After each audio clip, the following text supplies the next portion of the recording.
Bon vendredi tout le monde, bienvenue dans le show du vendredi où vous voyez à chaque semaine les meilleurs moments de nos intervenants dans toute liberté ainsi que certains petits snippets de mes bulletins de nouvelles normalement exclusifs au Patreon de Yann et Frank. On commence cette semaine avec le docteur Karim El Ayoubi avec qui on analysait la nouvelle Top Gun du système de santé de Santé Québec, Madame Geneviève Biron. Un nouvel espoir ou un pétard mouillé?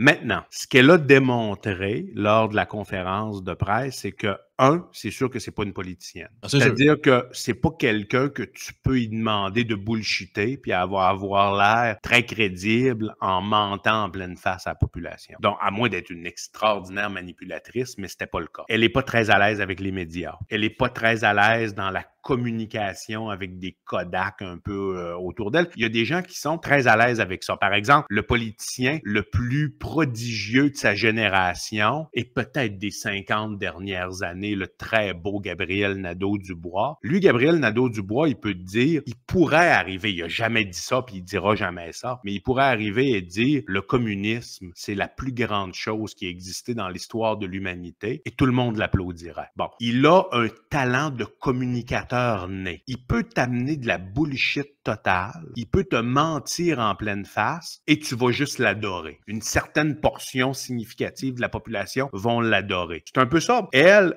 n'a pas ce talent-là. Clairement pas. Cependant, elle a démontré qu'elle avait un haut talent de gestionnaire. Dans le réseau privé, c'est-à-dire que c'est pas une politicienne, c'est sûr. Elle n'a pas le talent pour être ministre de la Santé, comme Christian Dubé. Christian Dubé, il t'hypnotise. Là. Il arrive, puis là, il te parle, puis il dit « Vos paupières sont lourdes. » Oui, justement, il y avait des articles la semaine dernière qui comparaient Christian Dubé à Mesmer. Je trouvais ça tellement bon. Là, Christian Dubé, il va te dire, ça fait longtemps que je le dis, Christian Dubé, il va te dire, je suis le meilleur ministre de l'histoire de la santé. Vous vous réveillerez lorsque je vous l'ordonnerai. Vos paupières sont encore lourdes et encore très lourdes. Puis à un moment donné, il dit de te les urgences débordent, mais belle amélioration. C'est ça. Christian Dubé, c'est un maître de la communication. Geneviève Biron, ce n'est pas une maître de la communication. Cependant, elle a démontré qu'elle était une excellente gestionnaire. Maintenant, on peut se poser la question. Elle est une excellente gestionnaire dans le réseau privé en santé.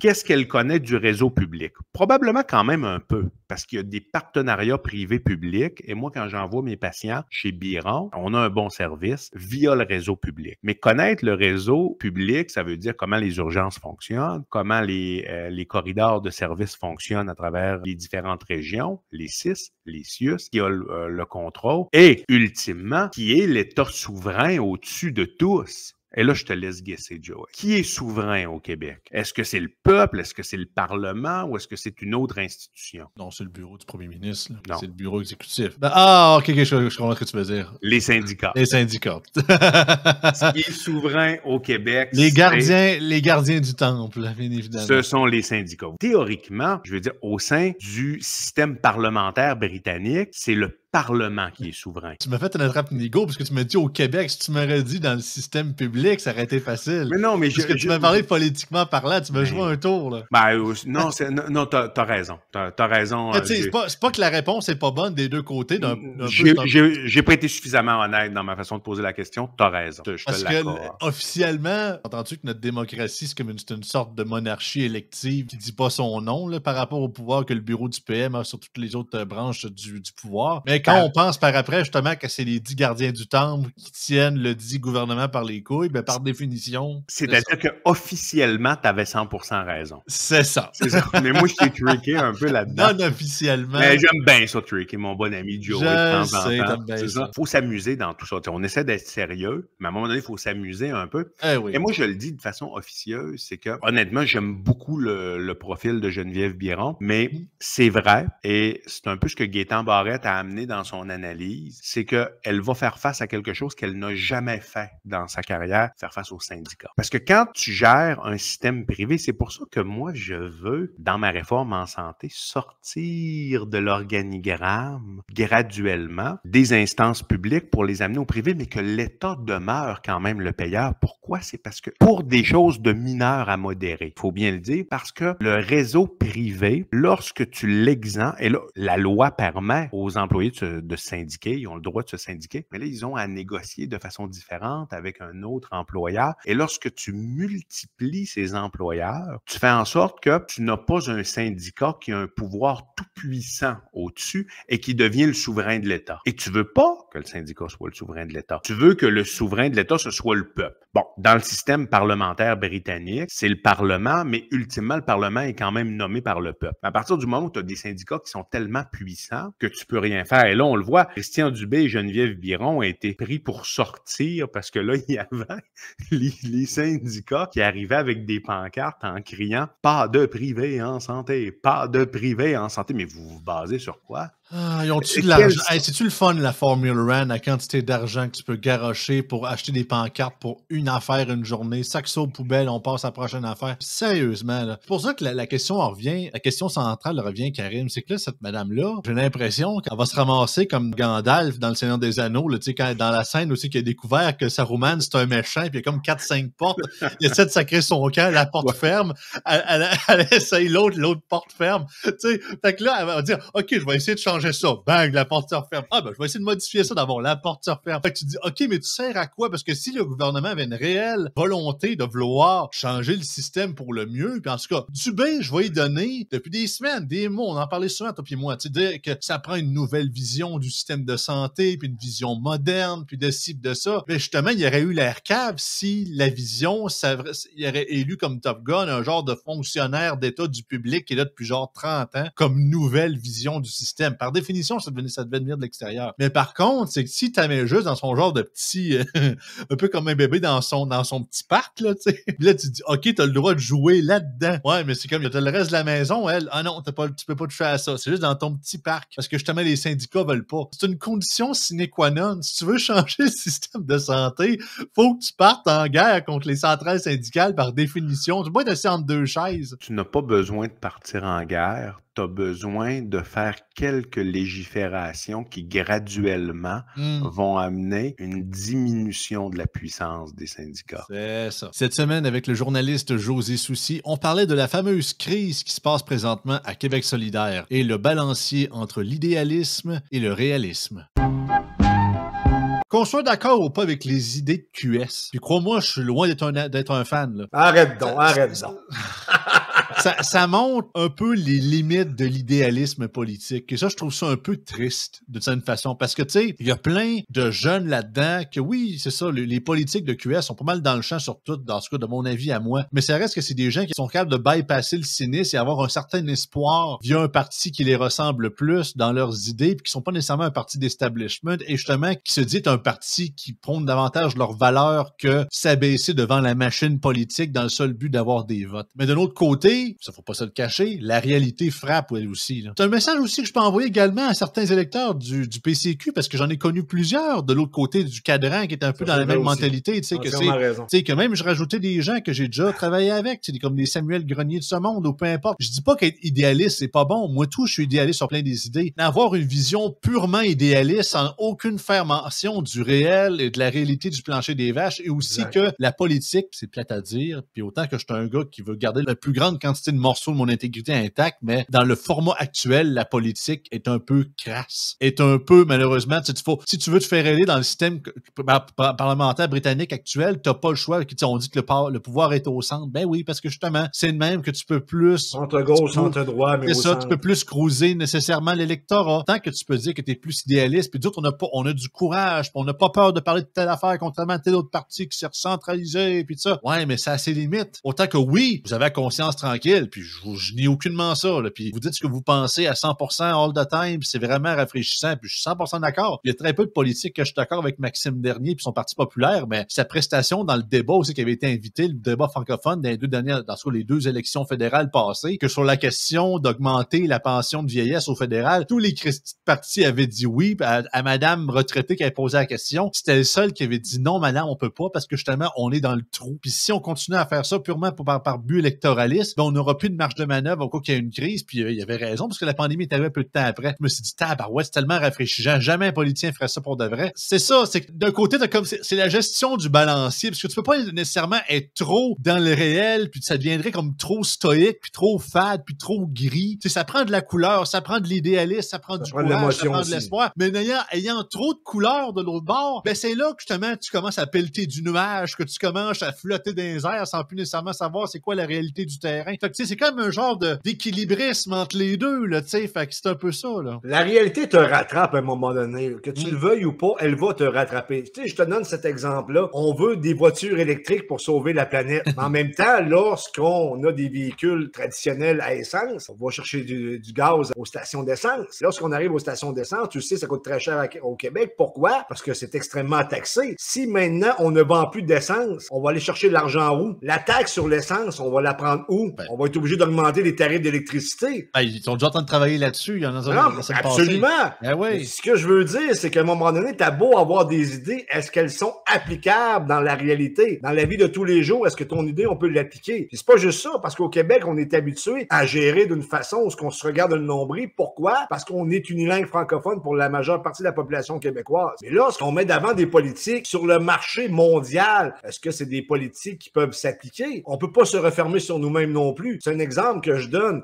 Québec solidaire, c'est un peu ça. On arrive avec des idées que sur papier, ça se tient. Lorsqu'on arrive pour les mettre en application, ça ne fonctionne plus. Écoute, GND, là, malgré son talent, malgré qu'il se présente bien, malgré qu'il s'exprime bien, c'est un vieux politicien malgré son jeune âge. Oh oui, il est jeune, mais il parle comme un vieux. Absolument. Pour ça que c'est un politicien de carrière aussi. Étrangement, je veux dire, il représente un parti extrêmement à gauche, sauf qu'il s'est en bourgeoisie. Je veux dire, GND pourrait être... il n'a pas carrure d'un rebelle, ça c'est sûr. Ah, ben ça c'est clair, mais il pourrait très bien, juste avec son look, il pourrait très bien fitter avec le Parti libéral du Québec. N'en demeure pas moins que son attitude ne passera pas auprès des Québécois. Parce que les Québécois n'aiment pas ce style de, je dirais pas matamor, là, mais ce genre de tu sais, là, qui magouille derrière pour prendre le pouvoir. Parce que c'est un putsch en réalité, du moins de ce que j'en comprends, de ce que je vois, c'est un putsch. Les Québécois n'aiment pas ce style de leadership-là. Qui plus est, il ne passe pas dans les régions. GND peut passer à certains endroits à Québec, Montréal ou sur des campus à la rigueur, mais c'est comme un peu Manon Massé. Lorsque tu arrives en région, tu arrives pour faire une allocution à la chambre de commerce, un dîner de la chambre de commerce, et on t'annonce que c'est GND, là, pour te garantir qu'il n'y aura pas foule. À l'époque, Thomas Mulcair, qui était venu à Rivière-du-Loup, à l'époque était chef du NPD, on s'entend que M. Mulcair, c'est une machine politique, là. Davantage au centre, il est à gauche, mais il se rapproche du centre. C'est genre le gars le plus conservateur dans tout le NPD au grand complet, puis c'est ramassé chef de ça. Là, absolument. Mais avec François Lapointe, on avait eu de la difficulté à remplir la salle. Pourtant, c'était le premier ministre en attente, là. On est en 2015. S'il n'y avait pas eu la vague libérale, tout le monde s'attendait que M. Mulcair allait devenir premier ministre. Et on avait de la misère à remplir la salle. Imagine-toi maintenant avec JND. Le prochain extrait de mes bulletins de nouvelles est en fait mon commentariat sur le débat qu'il y a eu entre Dominique Moret et Paul Saint-Pierre Plamondon. Enjoy. Le Québec s'enrichit, se développe, rayonne. Mais c'est ça le point. La Norvège... la Norvège, c'est un pays? La Norvège se développe beaucoup avec ses hydrocarbures. Oui, mais c'est où notre fonds souverain? C'est un pays. On se développera pas. Le gaz naturel, non. On touche à rien, on touche à rien. On se développe avec... On se développe avec quoi? Avec les richesses qu'on a. Les richesses qu'on a, vous voulez pas développer? Notre force, c'est l'hydroélectricité. On prend nos impôts québécois. On en envoie presque la moitié à Ottawa. Puis cet argent-là est notamment utilisé à soutenir l'industrie pétrolière de l'Alberta. Bon, mais quel argent?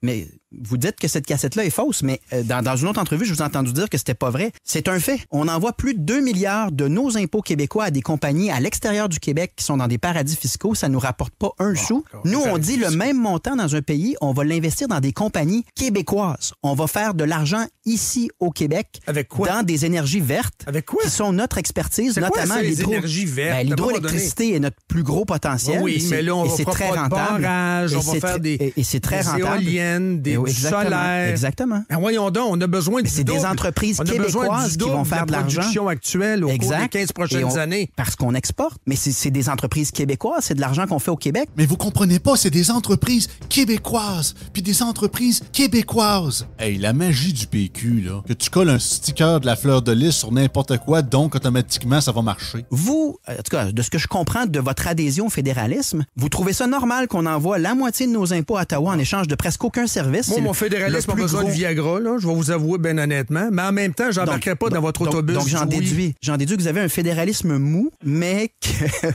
Quoi, vous êtes autonomiste comme M. Duhem? Moi, je suis écœuré de me faire voler. OK. Ouais, on va vous parler franchement, là.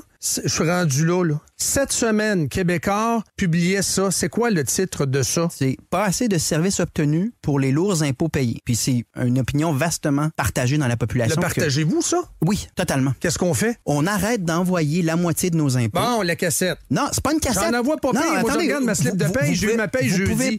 J'en envoie au gouvernement du Québec anti-péché. Vous pouvez pas m'inviter à votre qualité. Vous pouvez pas m'inviter à votre émission. Oui, mais j'ai pas de qualité de service. Si je vous dis c'est quoi que moi j'en pense, vous me coupez en me disant c'est une cassette. Non, mais le laissez-moi vous dire ce que j'en pense. Le sondage, je veux juste préciser quand même, pour être honnête avec Québécois, là, porte sur la qualité de service qu'on a au municipal, au fédéral et au provincial aussi. On est insatisfait par rapport au Québec. Bien sûr, parce qu'on est dans une situation, non pas de déséquilibre fiscal, mais d'asphyxie fiscale à Québec. Québec assume toutes les missions coûteuses et compliquées. L'éducation, la santé et les services sociaux. Ottawa prend près de la moitié des impôts pour presque aucune mission difficile. Il manque de cash! La province la plus imposée est taxée en Amérique du Nord. Il manque de cash! Donc, ils nous envoient des passeports en retard. Oui, ils font l'armée, mais encore là, c'est pas une armée avec une réputation puis de l'équipement reluisant, mais sinon, cherchez. Très belle réputation, l'armée. Désolé.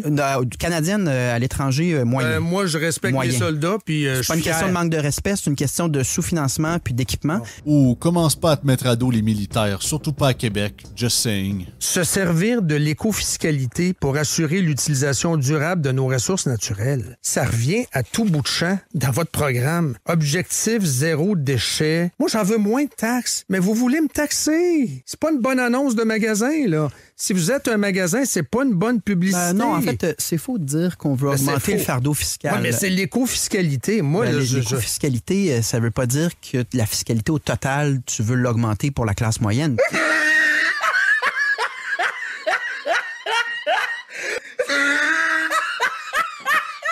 Dans les outils fiscaux, tu essaies d'aligner tes politiques en fonction d'objectifs durables sur le plan environnemental. Mais je me suis rendu compte que certains de vos chroniqueurs disent que PQ et QS, c'est la même chose. Mais des fois, vous dites aussi que CAQ et PQ, c'est la même chose. Donc, oui, mais vous êtes des partis très étatistes en passant. Ben, c'est ça, mais c'est comme si tous les partis étaient pareils, alors que le PQ, c'est le PQ. Vous m'invitez à vous poser une question, M. Plamondon. Je l'ai anticipé. La CAQ et le PQ, c'est quoi la différence? Ben, la CAQ est un parti qui se disait de centre-droit, puis qui finalement... Il y a zéro centre-droit dans la CAQ. Ben, c'est ce qu'il disait. Puis, au final, on se retrouve avec le déficit le plus important de l'histoire du Québec et un recul dans les services, une crise du logement. Moi, je dirais que c'est d'abord et avant tout un parti qui aime beaucoup les sondages internes, donc qui dit et fait des choses en fonction du sondage interne, mais qui se prépare pas. Puis là où moi, je veux que le PQ se distingue, c'est qu'on fasse nos devoirs. Puis vous pouvez ne pas être d'accord avec ma proposition de transport collectif, mais on aura fait nos devoirs, puis quand on le propose, on est sérieux, puis on a fait nos choses correctement. Puis déjà, c'est une distinction importante. Donc, on va vous fourrer autant, mais ça va être chiffré. La différence avec QS, c'est quoi? Ben, QS veut augmenter le fardeau fiscal en général. Puis je dirais que c'est beaucoup plus à gauche. Non. Donc vous allez baisser les impôts? Non, moi je dis on va se débrouiller, on n'augmentera pas. À date, les gens se débrouillent pas. Il y a de la misère à acheter de la pâte à dents. Là. Exact. Ce matin, un Québécois sur 3 limite sa consommation de produits d'hygiène. Ouais, voulez-vous baisser les impôts et les taxes des Québécois? On n'augmentera pas les impôts et les taxes et on ne baissera pas les impôts et les taxes. C'est ça notre programme. Donc, on baisse rien. Avec le budget. On continue. La CAQ vient de baisser d'1 point les impôts. Moi, je trouve que ça a favorisé surtout les plus riches, pas la classe moyenne. C'est le principe de l'imposition, ciboire. Plus tu payes d'impôts, plus les baisses vont t'affecter. 1 plus 1 égale 2. Il n'y a aucune remise en cause du modèle québécois? Ben oui, il y en a une, mais c'est laquelle? Ben, sous l'angle de son sous-financement, parce qu'on gaspille de l'argent à Ottawa. On gaspille de l'argent en l'envoyant à Ottawa, qui dédouble ce qu'on fait au Québec, ce qui est dysfonctionnel. Donc, c'est de la pensée magique. magique. C'est pas de la pensée magique. Vous êtes contre le gaspillage et ça donne que moi aussi, je suis contre le gaspillage à Ottawa. C'est du populisme anti-péché. Pouf. Le on vôtre, vote oui. Le vôtre. Non, oui. mais on vote oui, tout est réglé. La population dit, j'en ai pas pour mon argent en termes de ce que je paie. Mais le modèle ne marche plus. Mais il marche plus, mais Paul notamment... Saint-Pierre Plamondon, ça marche pas en éducation. Bon. La DPJ, la santé, les transports, le modèle québécois ne marche plus. Le tout à l'État ne marche plus. Est-ce qu'un jardinier qui va dans son jardin avec son tuyau d'arrosage arrose les vieux troncs? Cette semaine, avec notre mairesse Luce Dano, on cassait le mythe d'où vient et quelles sont les origines de la fameuse taxe de bienvenue. Ça m'a interpellée. Je me suis dit, je vais quand même aller voir un peu au niveau de l'historique. Et là, c'est bon, le momentum, on peut aller avec ce document-là que je t'ai envoyé. C'est qu'on parle des mythes. Parce que la taxe de bienvenue, elle a commencé quand elle a été amenée. D'abord, c'était en 1976 et c'est le 23 décembre. C'est le gouvernement de René Lévesque qui sortait ça, me semble. Hein? Oui, c'était l'élection qui venait de passer en novembre d'avant. C'était le 15 novembre, il y avait eu les élections. Et c'est le gouvernement péquiste qui a été élu à ce moment-là. Et c'est un mois plus tard qu'on adoptait cette loi-là. Quand même, oui. Puis, c'est très difficile de retracer dans le temps qui est vraiment le responsable. Il y a eu beaucoup d'efforts de mis là-dessus. Mais l'idée était que les gens qui recevaient dans les municipalités cette taxe-là, c'était au moment où ils venaient d'aménager dans leur maison puis d'acheter. Tu sais, ça se fait tout en même temps. On achète, on a une taxe de bienvenue et puis tu aménages dans ta maison. Les gens disaient, bon, c'est notre taxe de bienvenue. Tu sais, c'est comme une façon de nous souhaiter la bienvenue. Ouais, c'est ça. Oui, ça a été diffusé largement dans l'espace populaire. Mais à l'époque, à un moment donné, il y en a qui ont fait l'association. Ah, donc, ça vient de Jean Bienvenu, le ministre libéral sous le gouvernement de Robert Bourassa. Et les gens ont dit, non, c'est lui qui a amené ça, la taxe de bienvenue. C'est la taxe qui porte son nom. Mais voyons donc. Oui, puis ça a été un autre mythe qui a été promulgué longtemps et jusqu'à ce que, justement, quelqu'un s'y penche plus à fond et qui défasse ce mythe-là. Mais là, on parle du gouvernement de Robert Bourassa, celui des années 70, finalement, celui qui a précédé celui de René Lévesque. Fait qu'en gros, ce que tu me dis, c'est que ça serait les libéraux de Robert Bourassa des années 70 qui ont comme démarré cette taxe-là, mais qu'est-ce que René Lévesque a fait? Qu'est-ce qu'il l'a changé pour qu'on y attribue C'est-tu purement une erreur d'attribuer la taxe du bienvenu à René Lévesque? Non. Qu'est-ce qui a modifié si elle était déjà là, cette taxe-là, justement? Ceux qui ont bien suivi l'histoire, effectivement, ça provient vraiment du gouvernement du Parti québécois. Par contre,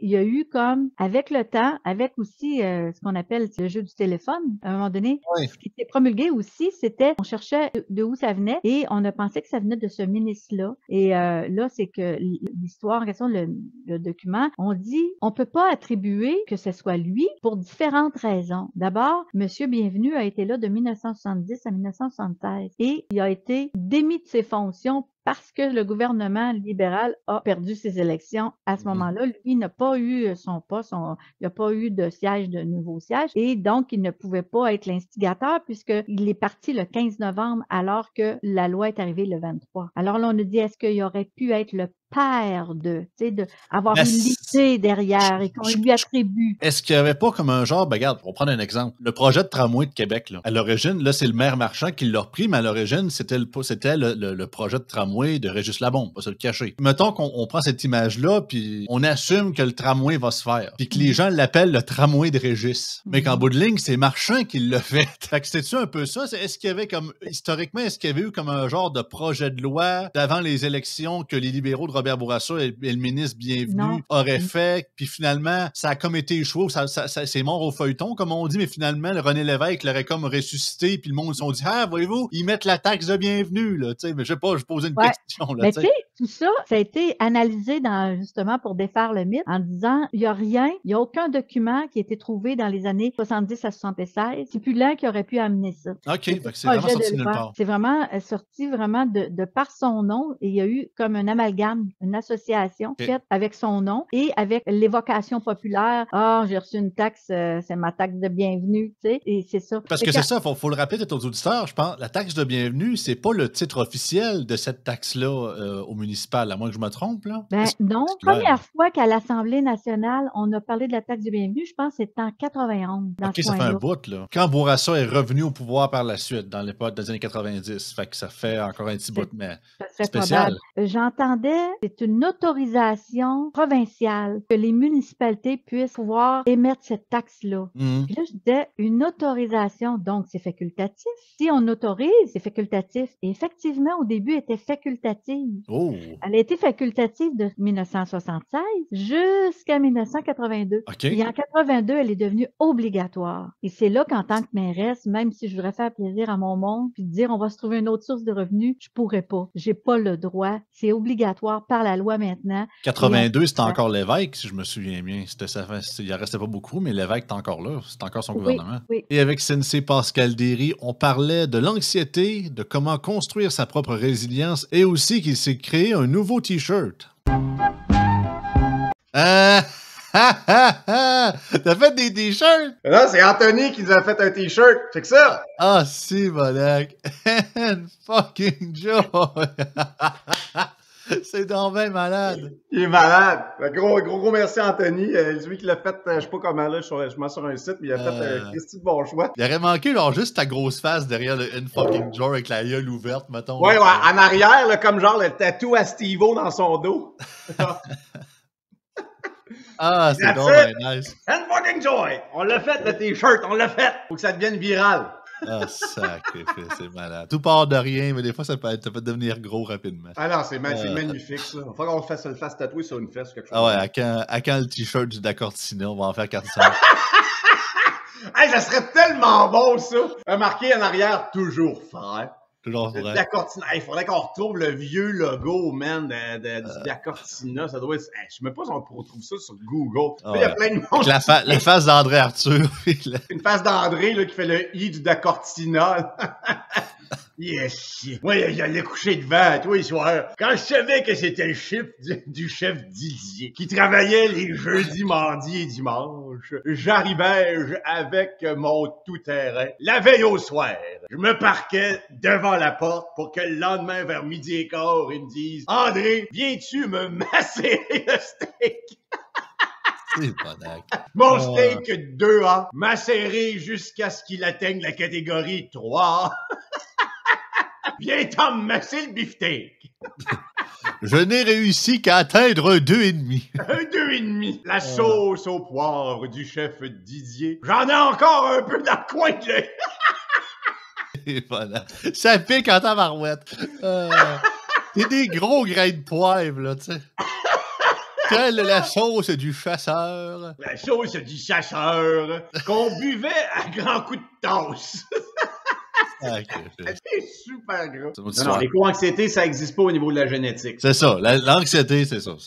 L'éco-anxiété, c'est généré par tout ce que vous écoutez et, tu sais, turn off TVA un peu, là, turn off la presse, puis arrêtez de penser que QS, c'est les gentils, là, puis vous allez voir que ça va vous ouvrir un grand monde de probabilités et d'expertise. Vous allez voir, c'est fourette comment on se rend compte que la planète est grande quand on peut sortir du petit dôme qu'on a, petit village. Non, mais l'anxiété, c'est effectivement génétique. Ça peut être aussi acquis. Il n'y a pas de remède contre l'anxiété. Vous êtes né avec, vous allez mourir avec. Il y a des outils qui se développent à travers la neuroplasticité, entre autres, à travers la thérapie. Pour la médicamentation, si c'est un trouble anxieux, si ça nuit à votre bonheur ou à vos contacts sociaux. Mais pour ce qui est de la résilience, il y a des neurotransmetteurs, s'il y a des parties du cerveau précises, comme le PFC, comme l'hypothalamus qui sont impliquées, si votre génétique optimise la croissance de ces parties-là, ou si votre génétique a malheureusement diminué cette optimisation-là, ben ça augmente ou ça diminue votre capacité à avoir de la résilience. Puis la résilience, c'est un gros terme, mais en termes très précis, c'est votre capacité en temps réel de pouvoir gérer un comportement, des émotions, des fonctions cognitives comme la formulation de solutions, puis la mise en action de ces solutions-là. Fait que c'est un gros problème mathématique qui est connu en temps réel, mais dans lequel on mélange aussi émotions et comportements. Mais tout ça, ces petites variables-là, c'est quasiment des parties différentes du cerveau qui interviennent. Fait que, puis on pourrait prendre, mettons, formulation de la solution. on pourrait faire un podcast de 2 heures juste là-dessus, comment le cerveau fonctionne. On revient à l'adaptation du cerveau. Les individus qui sont généralement plus résilients montrent aussi que leur axe, comme je vous parlais, le HPA, le HHS, a une meilleure régulation. Donc, ils sont capables, après avoir expérimenté ou avoir fait face à des stresseurs, de revenir à leur niveau normal. Donc, au lieu de rester dans un niveau stress qui est plus inhérent, qui est quasiment chronique, ils sont capables de faire l'expérience du stress, mais de revenir à leur base normale puis de continuer. Certains vont aller aux bases de stress, puis ça va rester là pendant très, très, très longtemps. Donc, ce qui aide à diminuer votre exposition au cortisol, aux hormones liées au stress. Ces hormones-là sont néfastes pour votre corps. Entre autres, à travers mes recherches, quand j'ai lu que le cortisol sécrété à trop long terme pouvait détruire des cellules du cerveau. Des cellules du cerveau, quand c'est mort,